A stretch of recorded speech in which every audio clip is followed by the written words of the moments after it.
Hello there everybody, Sam Strains here, welcome back to the railway, and I'm really excited today because I've got a little bit of a first for you. This will be my first ever DCC sound fitted wagon.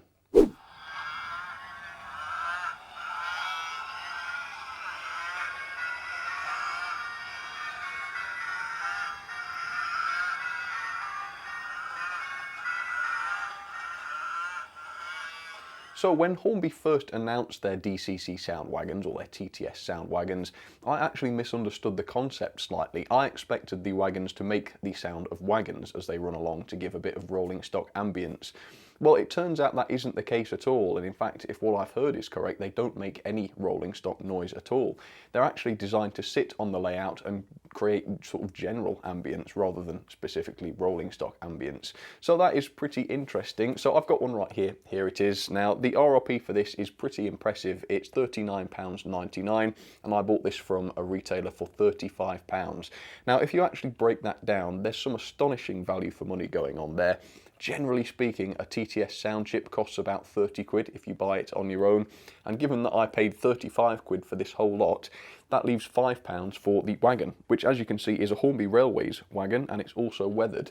Now do take the fact that it's a Hornby Railways wagon with a pinch of salt, because it's quite clearly just a railroad one from the train sets and such, but at the very least, where value for money is concerned, that isn't too bad at all.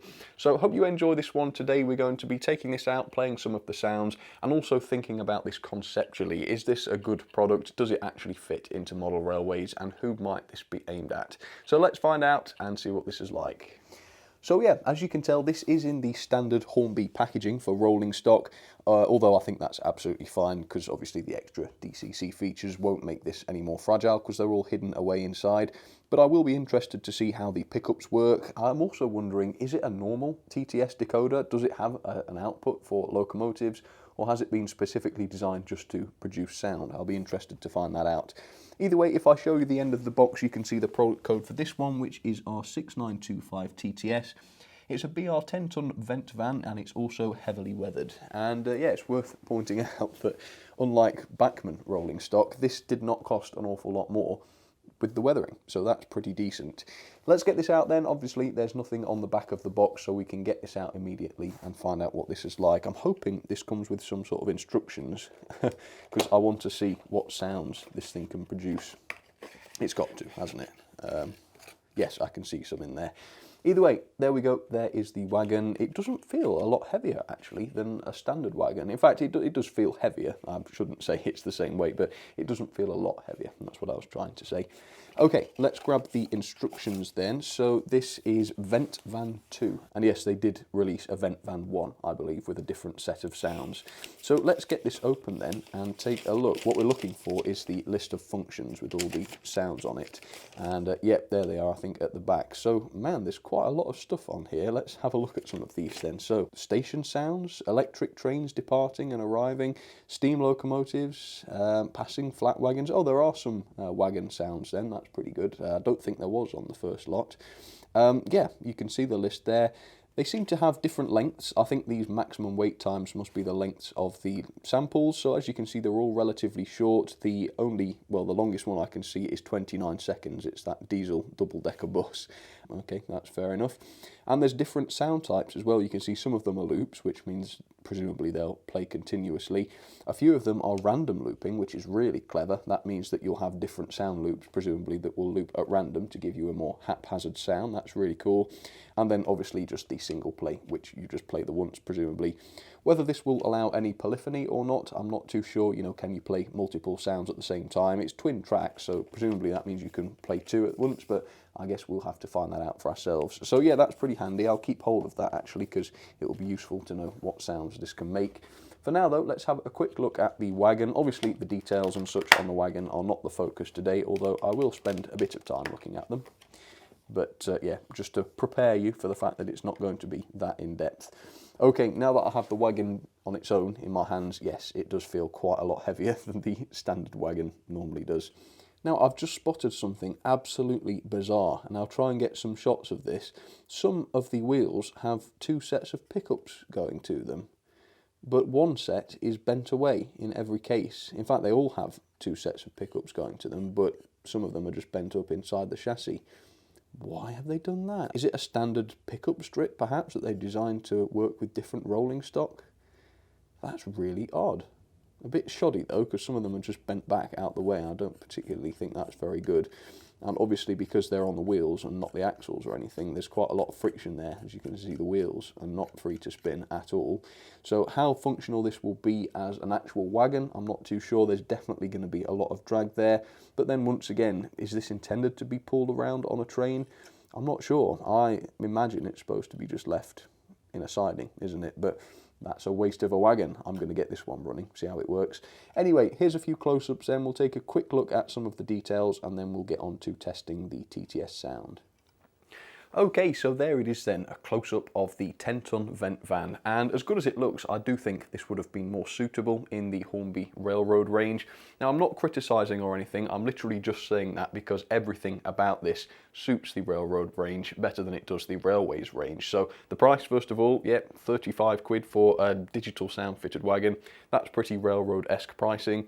The detail is obviously quite railroad-esque as well. As you can see, all the underframe here is just a part of the moulding, and the body works very, very basic. We don't even have NEM couplings on this. If I take this one out, you can see this is just the sort of old ex-Dapple coupling mechanism. The only aspect of this that's not typical of the railroad range is of course the decoration, and we'll get onto that later on.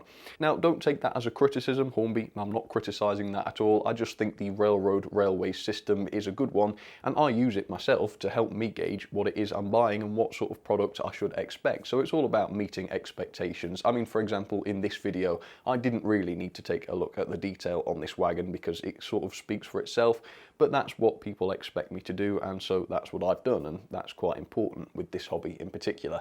So as I say, yeah, the decoration on this is pretty good. In fact, I wonder if this has been designed to look like an abandoned wagon, because you've got this X on the side. I'm not 100% sure what that means, but maybe it means it's been condemned. It also looks as though some of the wood panels here have been replaced because they're a lot newer looking without too much weathering on them, and they're done quite randomly, which makes me think, yeah, this is an old wagon that's been repaired. So there's some attention to detail there. Certainly not every aspect of this is super basic. But that's all we have to talk about really when it comes to the detailing. I guess I should talk about the weathering, which is reasonably well done actually. It's not too patchy, it looks reasonably convincing. Yet for the price, very pleased with that, it looks decent. So I've got Railmaster warming up. Whether or not it's going to work properly today is never a given, but we'll get it down onto the track, see how it performs, and of course listen to some of those sounds. Okay, so there is the Hornby TTS van down onto the track. I've set it all up, I've programmed a number into it. The van was on the Railmaster database, which is good to see, although if you enter the entire product code, it can't find it. You have to miss off the final 2 letters, which is a little bit confusing. But either way, as you can see, it is down onto the track. Now, the first thing I've noticed is that there is an awful lot of drag with this, to the point where it's not really suitable as a working wagon. So I'm going to stick with my theory that this is intended to be an abandoned wagon or something like that, a wagon that's not intended to be shunted around. Which does though call into question the suitability of a vent van for this sort of purpose. If its primary function is as a sound system, then is it really a good idea to confine it to a wagon? Is it a good idea to rely on DCC sound, which in itself has a lot of limitations? I mean, here we're limited in terms of size, which limits the speaker size. As a TTS decoder chip, the samples that are on there are the samples that you've got to work with. You can't add them, you can't customize them, and this whole hobby is about customizing them. Yeah, there are other cheaper technologies out there which would do the job better if it's a sound system you need. However, I must say there are quite a lot of sounds on this thing. There's an awful lot. How many? There's about 30 odd, isn't there? Something like that. But yeah, hopefully you can see that conceptually this is a little bit problematic, isn't it? Because 35 quid for just a sound system isn't very good when you can't customize things. We'll talk about other alternatives later on. But for now then, let's try some of these sounds. Let's hear the large, busy main railway station ambient sounds then. Let's actually turn this on and see if this works. Well, hopefully you can hear that.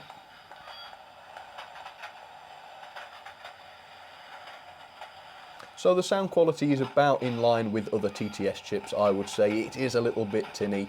It's not terrible or anything like that, but as I say, if you're a serious modeler, this sort of sound quality is not going to suit you, is it? Especially if you've spent a lot of time and effort on a proper model railway. So yeah, this is a random looping sample. It says 13 seconds. We've already heard the woman's footsteps go by twice. Was that a third time?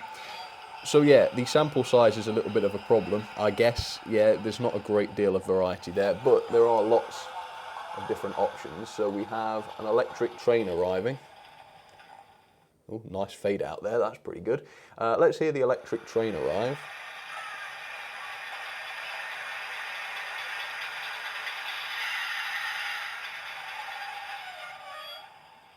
That sounded like it was chuffing. That sounded like a steam loco. Yeah, I mean, it's all right, but yeah, the distortion from that tiny little speaker in there makes it really difficult to tell that that was actually an electric train arriving. Right, let's have a listen for the steam locomotive taking on coal from the tower/chute, and that one is a loop.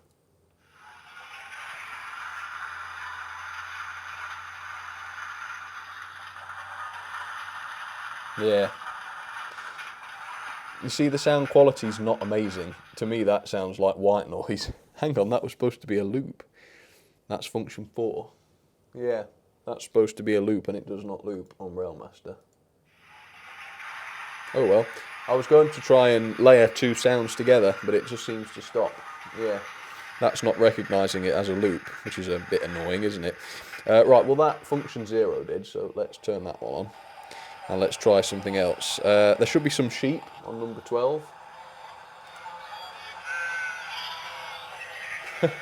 Sounds like some sheep have broken into the station. Okay, so that does work. Let's listen to the sheep on their own. God. Okay, yeah, that's pretty cool. So some of these are pretty good. Let's have one more, and then we'll actually get it running and see if it, see if it has any trouble cutting out or anything as it runs along. Although, once again, yeah, this is not something that is designed to run along, I don't think. Although, yeah, we'll try it. Okay, there was one I saw passing flat wagons. Let's listen to that and see what that sounds like. This could actually be useful while you're running the thing. There you are. You see, that's what I was expecting this thing to do when it was first announced. Again, though, that's supposed to be a loop, and Railmaster switches that off after I've pressed it. So, yeah, we've got a bit of a software issue here. Whether that would work, I assume that would be better on a better DCC controller. Right, one more then. There's a car crash that lasts 11 seconds. We'll listen to that, because that'll show us some distortion, I imagine, if there is any. And there is.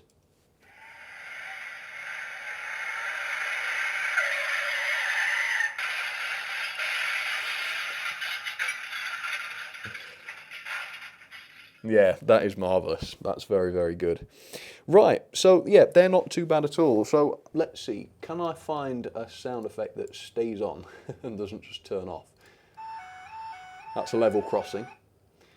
God, that one was short. Again, that just turned itself off. That's meant to be a loop. Passing wagons just looped. All right, let's just turn on the busy station then. I'll get a loco and we'll see how it goes.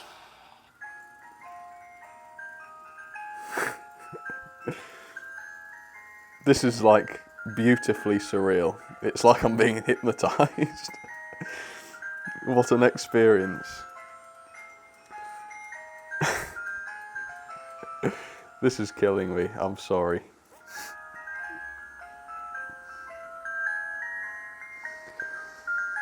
Oh man, this is, you see, to me this is sillier than anything I've ever done on my stupid experimental videos. But yeah, I am being silly here, obviously. This incredibly surreal situation is not the intention. The way it just keeps playing over and over. Yeah, brilliant. So, in all seriousness then, I don't have a problem with this product as a physical product. But as I said, conceptually, it does raise a few questions. So I'm going to talk about some of those now. So that was thoroughly entertaining. I have to say I really did enjoy that. But now let's get a little bit serious and talk about this conceptually. Does it work as a product? Who does this appeal to, and does it succeed in appealing to them? So we've already identified that this wagon is not really designed to be pulled along as part of a train. It's not that suitable for it. Anyway, the fact that it can be pulled along as part of a train has no bearing on its ability as a sound system.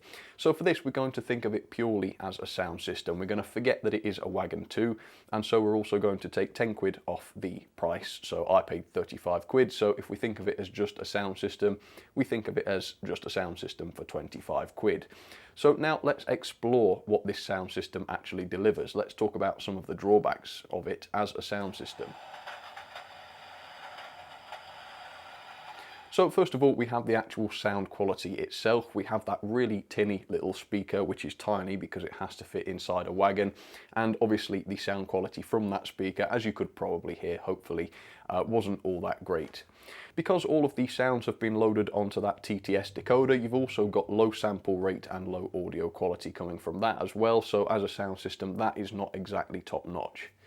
To me though, the biggest issue with this is the lack of customization. So if you want to play any sounds that aren't already loaded onto that decoder, tough luck. So you can't record your own sound effects, you can't download your own sound effects to use with it. You are literally stuck with the sounds that come preloaded onto the wagon. And not only that, you have to rely on your DCC controller to operate the thing. It uses power from that, it has to be on the track of course. And also, of course, it occupies valuable track space. Now, those features are not great for a sound system, are they? So let's talk about the 3 different types of modeler that I can think of and talk about how a product like this might work for them. So let's talk first about the serious modeler, right? I'm not one of them, but there are a lot of them around. So chances are a serious modeler isn't going to be too bothered about the cost. They will have had to spend a lot of money on their layouts already if they've done a proper job of it. So yeah, the 25 quid for the sound system isn't that terrible. Chances are though, as well as spending a lot of money, chances are they will have also have spent an awful lot of time on their layouts, which means that they're not afraid of a little hard work. Plonking down a wagon to them is just the same as actually fitting a proper speaker system, so convenience isn't really a thing.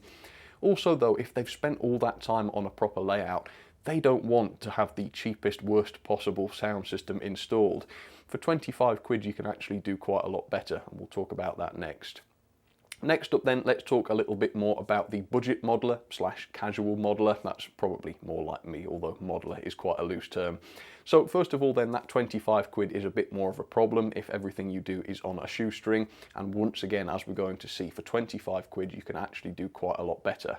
So ultimately for the budget modeler, it all comes down to whether that £25 for the sound system is low enough to outweigh all of the cons.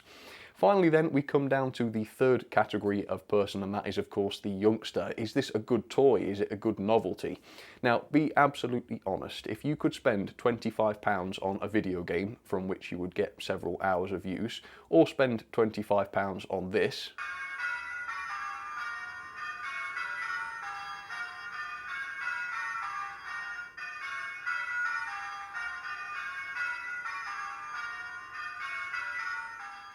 which would you choose? Now, honestly, I would probably pick the wagon these days, but if we think about this from a kid's point of view, it ain't going to be the wagon, is it? The play value there is pretty limited. So hopefully that establishes that this TTS wagon as a sound system is not really suitable for anybody. If you believe I'm wrong, do let me know down in the comments. But as far as I'm concerned, you can do better with other sound systems. So here's what I have in mind. I wouldn't expect you just to take that on board and accept it without me sort of demonstrating it to you. So here's my alternative. This. Now this is a wireless Bluetooth speaker. This cost me £15, so we're 10 quid up on the deal already. And as I say, this is wireless. This does not have to be tied to a track. It has a battery in it which runs for at least, I think, 12 hours I've had out of it or something like that. Although it's got a USB port on it, so you can just plug it in if you want it permanent on your layout. It runs on Bluetooth, as I say, so you can use your phone to control this. Obviously, not everybody has a phone, but you can buy an MP3 player for less than 20 quid, which means that you can get both the speaker and a music player to play sounds on it through for about the same price. And yes, this does have the facility to line in, so you can plug this into any audio playing device. Not only then is the sound quality vastly better and is the usability vastly better, I mean this will work on your phone, right? Everything has to work on phones these days. Not only have we got all the improvements on quality, but think of the customization with this. YouTube, for a start, has a whole wealth of sound effects on there, which you can just find on your phone and play, and it will come out through this speaker, which, by the way, is small enough to conceal inside a building, or if you wanted to do a bit of extra work, you could fit it to the underside of the layout or something like that. It's absolutely tiny, and you can get smaller ones still. Not only are there loads of sound effects on YouTube for you to use for free, but you can record your own sound effects and you can load them onto your phone or onto your MP3 player or onto your computer or whatever you like, and you can play whatever you want through this for 15 quid, I kid you not. Now, that's relatively basic. This does what the wagon does. It's one sound coming from one point. But there's such thing as 2.1 and 5.1 speaker systems, which you can get for 50, 60 quid at the cheapest.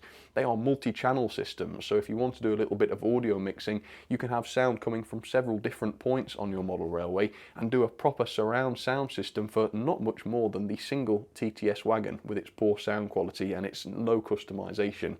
So let's do a little bit of a test. I'm going to hide this on the layout. I'm going to place the microphone in the shot so that you can see where the microphone is. And I'm going to place the wagon nearby so that we can get a real comparison of these two different technologies.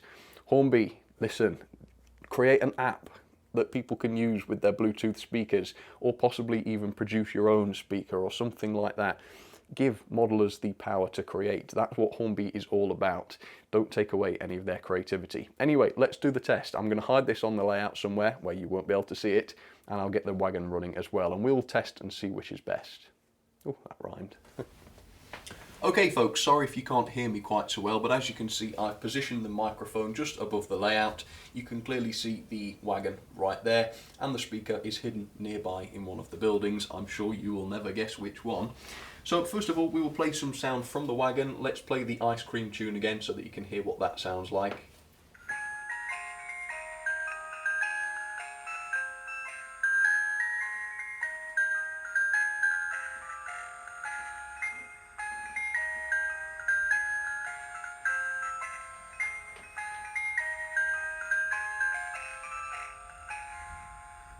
There we go. So hopefully you got a sense of the quality and the volume there. Now I'm going to play a similar sound effect that I found for free on YouTube, and I'm going to play it via Bluetooth to the speaker, which is hidden close by. Here we go.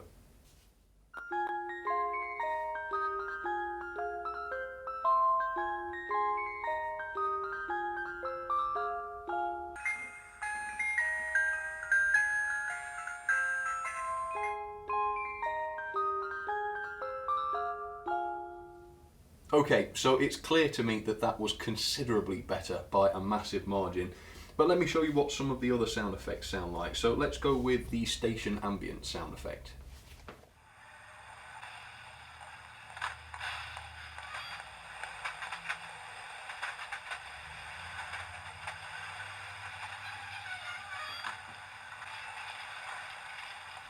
Okay, did you get that? Now let me try and find a similar sound effect on YouTube and see what the quality is like.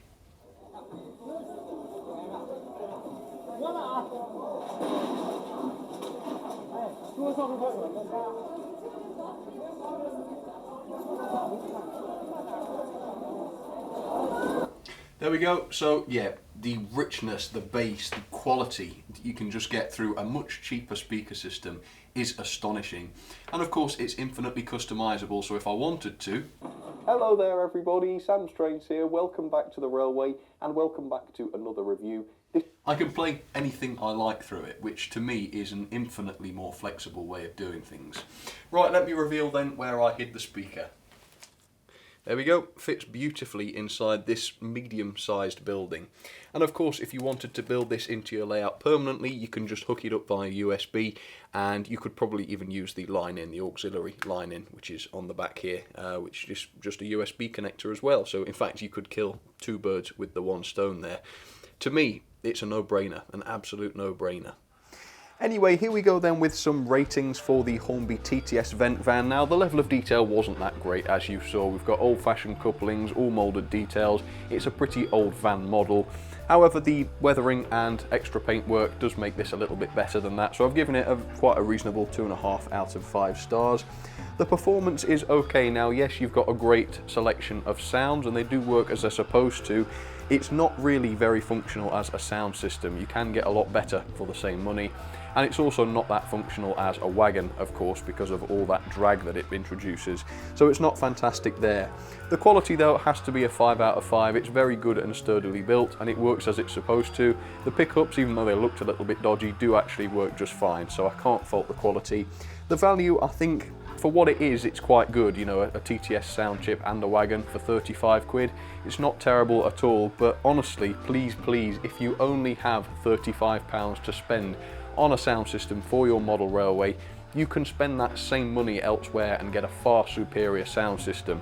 So even though the value for money here is okay, as I say, go elsewhere if you want a sound system. So that is 7.02 out of 10. Yes, it's not a bad product, but it doesn't make a lot of sense conceptually. I think that's my point. Into the logbook it goes there, and there we go, third, just above the Bachmann pillbox and below the LSWR 20-ton brake van. So this does work as a product. As you can tell, the sounds are many and they do work very well. However, ultimately, there's no reason for a wagon to have to make any of these noises, and so to confine a model railway sound system inside a wagon makes no sense as far as I'm concerned. But it is a bit of fun, so yeah, if you can pick yourself one up and you just, you know, enjoy it for the comic effect that it brings, then that's absolutely fine. But like I say, yeah, you're not going to be buying one of these if you want a sound system on your model railway. One advantage of this that has only just occurred to me is the fact that you can layer two sounds, or you know, two tracks over each other. Yeah, that is an advantage. However, it's not a selling point because, you know, there are free audio editing softwares out there such as Audacity, which will allow you to mix as many audio files together as you like, and certainly not just two. It has given Bullman a voice though, so it's not all bad news, is it? So there you have it, folks. That is the end of another review. Let me know down in the comments what you thought about this, and let me know in the poll, is this something you would buy or not? Well, obviously it is something I would buy, and it is fun to play with, as I said. But yeah, it doesn't actually have, in my opinion, any practical use on a model railway. At least not a serious one. But that's it. Thank you for watching. I hope you enjoyed it as always, and I will see you very, very soon. Alright, cheers everybody. See you next time.